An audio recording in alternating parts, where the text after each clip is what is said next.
சிம்பிளான லஞ்ச் என்னென்னா சைவ கருவாட்டு குழம்பு எப்படி செய்யலாங்கிறத பார்க்கலாம்.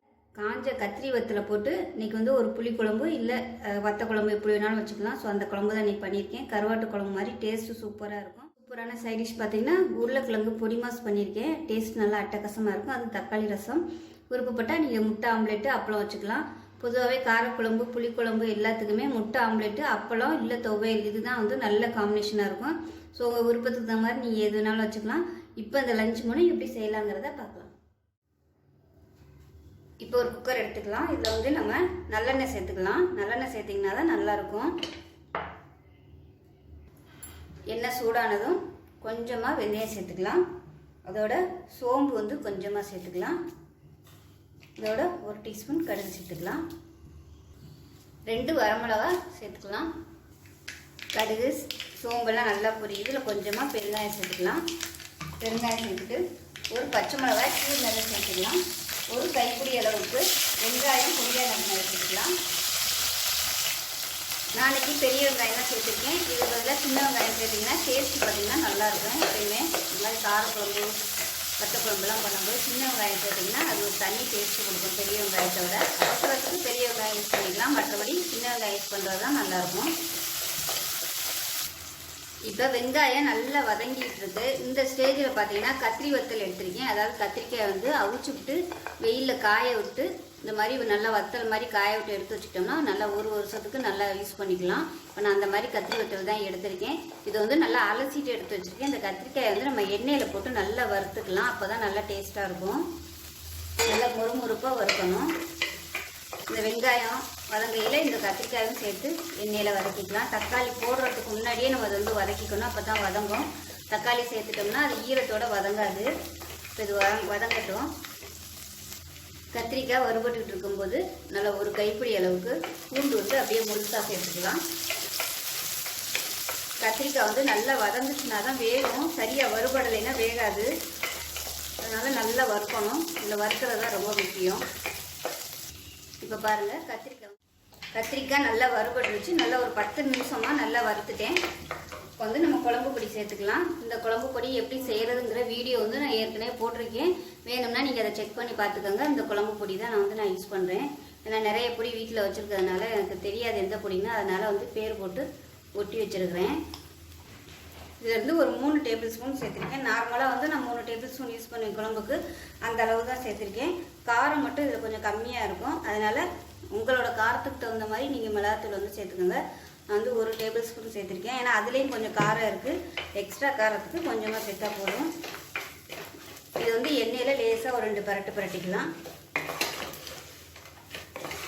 பரட்டி விட்டுட்டு மீடியம் சைஸாக 2 தக்காளி மிக்சியில் அடித்து வச்சுருக்கேன். அதை வந்து இப்போ சேர்த்துக்கலாம். பொடி போட்டு வதக்கவுமே நல்ல ஒரு வாசனையாக இருக்குது. நான் ஏற்கனவே சொன்ன மாதிரி ஒரு 1/4 கிலோ அளவுக்கு இந்த பொடியை வந்து நீங்கள் அரைச்சி செஞ்சு பாருங்கள். குழம்பு பிடிச்சிருந்துச்சுன்னா நிறையா வதக்கிக்கலாம். டேஸ்ட்டு பார்த்திங்கன்னா நல்லாயிருக்கும். இப்போ தக்காளியை சேர்த்துக்கலாம்.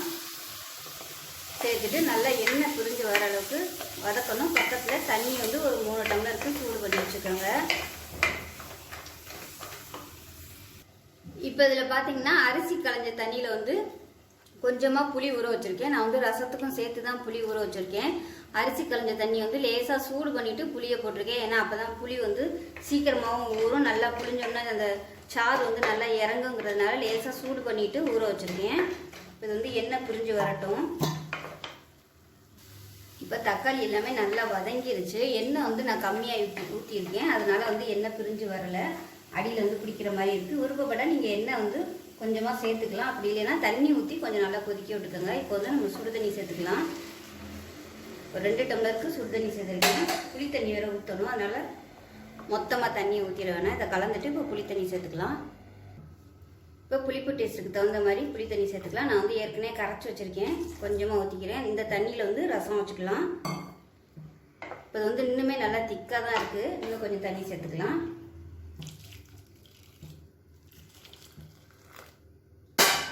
சுடு தண்ணி தான் சேர்த்துருக்கேன். இது வந்து நீங்கள் இப்படி விட்டு பார்த்தீங்கனாலே தெரியும் உங்களுக்கு தண்ணியாக இருக்கா கெட்டியாக இருக்கா அப்படின்னு. இது வந்து நம்ம குக்கரில் வைக்க போகிறோம். குக்கரில் வைக்கையில் இன்னும் கொஞ்சம் கெட்டியாகும். அதனால் இந்த அளவுக்கு கொஞ்சம் தண்ணியாக இருந்துச்சுன்னா கரெக்டாக வரும். இப்போ இது வந்து கரெக்டாக இருக்குது. இதில் உப்பு சேர்த்துக்கலாம். தேவையான அளவுக்கு உப்பு சேர்த்துக்கலாம். உப்பு சேர்த்துட்டு கலந்துட்டு டேஸ்ட் பண்ணி பார்த்துக்கோங்க. இந்த கத்திரி வத்தல் வந்து கிடைக்கல அப்படின்னா நீங்கள் சாதாரண கத்திரிக்காய் கூட நீங்கள் சேர்த்துக்கலாம். கத்திரிக்காய், முருங்கைக்காய் சேர்க்கலாம். எது சேர்த்தாலும் எண்ணெயில் வந்து நல்லா வதக்கிட்டு சேர்த்துக்கோங்க. அப்போ தான் உங்களுக்கு டேஸ்ட்டாக இருக்கும். இப்போ வந்து மூடி வச்சிடலாம். மூடி வச்சுட்டு ஒரு 4 விசில் விட்டுட்டு ஸ்டீம்லாம் போனதுக்கப்புறம் பார்க்கலாம். குக்கரை வந்து பக்கத்தில் உள்ள அடுப்புக்கு மாற்றிட்டு இப்போ நம்ம வந்து உருளைக்கிழங்கு பொடி மாஸ் செஞ்சுக்கலாம். ஃபஸ்ட்டு இதுக்கு தேவையான அளவு எண்ணெய் சேர்த்துக்கலாம். இப்போ எண்ணெய் காஞ்சதும் 1 டீஸ்பூன் கடுகு சேர்த்துக்கலாம். 1 டீஸ்பூன் உளுந்து சேர்த்துக்கலாம். 1 டீஸ்பூன் சீரகம் சேர்த்துக்கலாம்.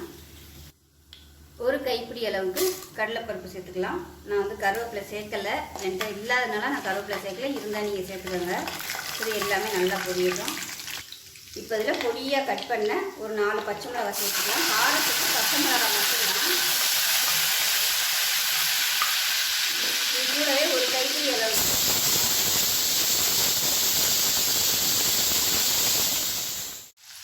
இது கூடவே 1 கைப்பிடி அளவுக்கு வெங்காயம் சேர்த்துருக்கேன். பொடியாக இருக்குங்க வெங்காயம். இது எல்லாமே நல்லா வதங்கணும். கடலைப்பருப்பு வந்து கருக விட்டுறாமல் மீடியமாக வச்சுக்கோங்க அடுப்பு, இல்லைன்னா கருகி போயிடும். இது சின்ன வெங்காயம் சேர்த்திங்கன்னா தான் நல்லாயிருக்கும். நான் வந்து இன்றைக்கி பெரிய வெங்காயம் 2க்குமே யூஸ் பண்ணியிருக்கேன். இது வெங்காயம் நல்லா வதங்கட்டும். உப்பு சேர்த்துக்கலாம். இதிலே உப்பு சேர்த்திங்கன்னா தான் உருளைக்கிழங்கு சேர்க்கையில் உப்பு வந்து நல்லா பிடிக்கும். மஞ்சத்தூள் கொஞ்சமாக சேர்த்துக்கலாம். இப்போ வெங்காயம் எல்லாமே நல்லா வதங்கிடுச்சு. இப்போ பார்த்தீங்கன்னா ஒரு 1/4 கிலோ அளவுக்கு உருளைக்கிழங்கு வேக விட்டு நல்லா கட் பண்ணி வச்சுருக்கேன். அதை சேர்த்துக்கலாம். இது வந்து எண்ணெயில் ஒரு 2 நிமிஷம் வதக்கிக்கலாம். உருளைக்கிழங்கு வேக வைக்கல நல்லா வேக விட்டுறணும். அதாவது குழையிற மாதிரி வேக விட்டிங்கன்னா தான் அந்த பொடி மாசுக்கு வந்து நல்லாயிருக்கும். இந்த உருளைக்கிழங்கு வந்து முழுசாக இருக்கக்கூடாது. கொஞ்சம் நல்லா அப்படியே மேஷ் ஆகிற மாதிரி இருந்துச்சுன்னா நல்லாயிருக்கும் உருளைக்கிழங்கு பொடி மாசுக்கு. இது இப்போ காரக்குழம்புக்கு வச்சுருக்கிறதுனால நான் வந்து பச்சை மிளகாய் மட்டும்தான் சேர்த்துருக்கேன். வேறு எதுக்காவது நீங்கள் வறுவல் மாதிரி பண்ணுறதா இருந்தால் மிளகாத்தூள் கூட போட்டுக்கலாம். சாம்பாருக்கெலாம் பண்ணுறதா இருந்தால் நீங்கள் மிளகாத்தூள் போட்டு பொடி மாஸ் பண்ணிங்கன்னா நல்லாயிருக்கும். இது காரக்குழம்புன்றதுனால நான் வந்து இப்போ பச்சை மிளகா தான் போட்டிருக்கேன்.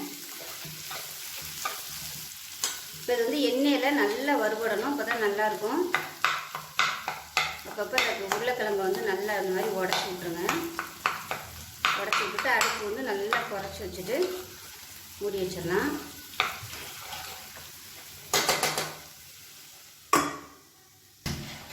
இப்போ உருளைக்கிழங்கு நல்லா வறுபட்டுருச்சு. நான்ஸ்டிக்கில் பண்ணிங்கன்னா உங்களுக்கு அடியில் வந்து அந்த அளவுக்கு பிடிக்காது. இது வந்து இந்த இத்தாலியன் கடாய்ங்கிறதுனால அடியில் வந்து அங்கேயே கொஞ்சமாக பிடிக்குது. இருந்தாலும் அது இந்த மாதிரி எடுத்து எடுத்துட்டிங்கன்னா அதுதான் நல்லா டேஸ்ட்டாக இருக்கும்.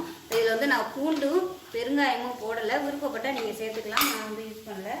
அவ்வளோ இப்போ கடைசியாக இறக்க போயில நல்லா ஒரு 2 டேபிள் ஸ்பூன் அளவுக்கு துருவன தேங்காய் சேர்த்துட்டு ஒரு பரட்டி விட்டுட்டு அமர்த்திடலாம். காரக்குழம்பு, புளிக்குழம்புக்கெலாம் வந்து இந்த மாதிரி பொடி மாஸ் பண்ணிங்கன்னா சூப்பராக இருக்கும் உருளைக்கிழம்புல. அவ்வளோதான், நல்லா பரட்டி விட்டாச்சு. கொத்தமல்லி எல்லாம் கிள்ளி போட்டுட்டு அமர்த்திடலாம். பொடி மாசுங்கிறது பார்த்திங்கன்னா நல்லா அப்படியே புட்டு மாதிரி உங்களுக்கு அப்படியே வரணும்.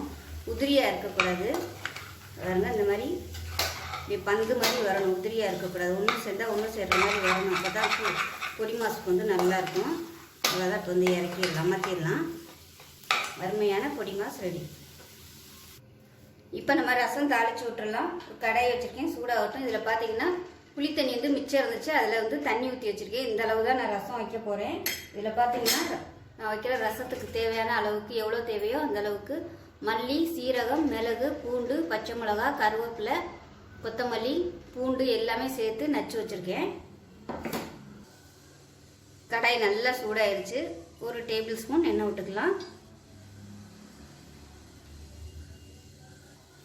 எண்ணெய் சூடானதும் கொஞ்சமாக கடுகு சேர்த்துக்கலாம். ஒரு 1/4 டீஸ்பூன் போல் கடுகு, கொஞ்சமாக உளுந்து, ஒரு 2 வெந்தயம் சேர்த்துக்கலாம்.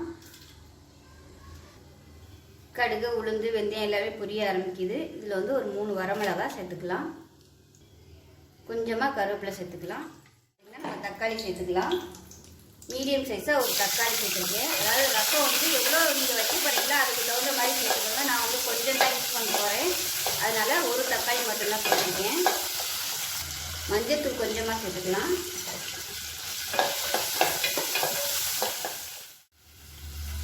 தக்காளி நல்லா மசிஞ்சு தொக்கு மாதிரி வரணும், அந்த அளவுக்கு வதக்கணும். அப்போ தான் அந்த தக்காளியோட டேஸ்ட் வந்து ரசத்தில் இறங்கணும். ஒரு சிலருக்கு பார்த்தீங்கன்னா ரசம் எப்படி வச்சாலும் ஒழுங்காகவே வராது அப்படின்வாங்க. அதுக்கு காரணம் என்னென்னா தக்காளியோட டேஸ்ட்டு பார்த்திங்கன்னா அதிகமாக இருக்கணும், புளியோட டேஸ்ட் வந்து கம்மியாக இருக்கணும். தக்காளியோட டேஸ்ட்டில் வந்து 1/4 பங்கு தான் புளி வந்து நம்ம சேர்க்கணும். அந்த மாதிரி சேர்த்து நீங்கள் ரசம் வச்சு பாருங்கள், நல்லா டேஸ்ட்டாக இருக்கும். புளியோட டேஸ்ட் வந்து தெரியக்கூடாது, தக்காளியோட டேஸ்ட்டு தான் தெரியணும். தக்காளியோட டேஸ்ட்டை வந்து கொஞ்சம் ஹைலைட் பண்ணி காமிக்கிறதுக்காக கொஞ்சமாக புளி சேர்த்தா போதும் எப்பயுமே ரசத்துக்கு. அந்த மாதிரி ரசம் வச்சோம்னா நல்லாயிருக்கும். இப்போ பாருங்கள் தக்காளி எல்லாமே நல்லா மசிஞ்சிருச்சு பாருங்கள், இந்த மாதிரி வதக்கணும். இப்போ வந்து நம்ம அரைச்சி வச்ச ரசத்துக்குள்ள அந்த மசாலாவை சேர்த்துக்கலாம். சேர்த்துட்டு இதையும் நல்லா ஒரு 2 பரட்டு பரட்டிக்கலாம். எப்பயுமே இந்த ரச மசாலா சேர்க்கும் போது அடுப்பை நல்லா ஹையில் வச்சு நல்லா ஒரு 2 பரட்டு பரட்டிட்டு அந்த கடாய் வந்து நல்லா சூடாக இருக்கணும். அப்போ வந்து இந்த புளி தண்ணியாக அதில் சேர்க்கணும், நல்லா சுருக்குன்னு சத்த வைக்கணும். அப்போ தான் நல்லாயிருக்கும் ரசம். இது வந்து நல்லா கொதிக்கட்டும். இப்போ இதில் பெருங்காயத்தூள் கொஞ்சமாக சேர்த்துக்கலாம். அதில் வந்து சரியாக விழுகலை, அதனால நான் வந்து கொஞ்சமாக சேர்த்துருக்கேன். இப்போ ரசம் கொதிக்க ஆரம்பிக்குது, அமர்த்திடலாம். இப்போ நமக்கு அருமையான தக்காளி ரசம் ரெடி ஆயிடுச்சு. இப்போ நம்ம வச்சிருந்த குழம்பு எப்படி இருக்குன்னு பார்க்கலாம். இப்போ பாருங்கள் அருமையாக வந்துடுச்சு பாருங்கள் குழம்பு. ஒரு கருவாட்டு குழம்பு மாதிரி சூப்பராக இருக்கும். அருமையான சைவ கருவாட்டு குழம்பு, அதாவது கத்திரி வத்தல் வத்த குழம்பு புளிக்குழம்பு சூப்பராக ரெடி ஆயிடுச்சு. ரசம் உருளைக்கிழங்கு பொடிமாஸ் காம்பினேஷன் நல்லாயிருக்கும். விருப்பப்பட்டால் நீங்கள் இதோட ஒரு அப்பளம் இல்லை முட்டை ஆம்லெட் வச்சு சாப்பிட்டிங்கன்னா அட்டகாசமாக இருக்கும். இந்த லஞ்ச் மெனு பிடிச்சிருந்துச்சுன்னா லைக் பண்ணுங்கள், கமெண்ட் பண்ணுங்கள், சேனலை சப்ஸ்கிரைப் பண்ணுங்கள், பக்கத்தில் உள்ள பெல் பட்டனையும் ப்ரெஸ் பண்ணுங்கள். நன்றி.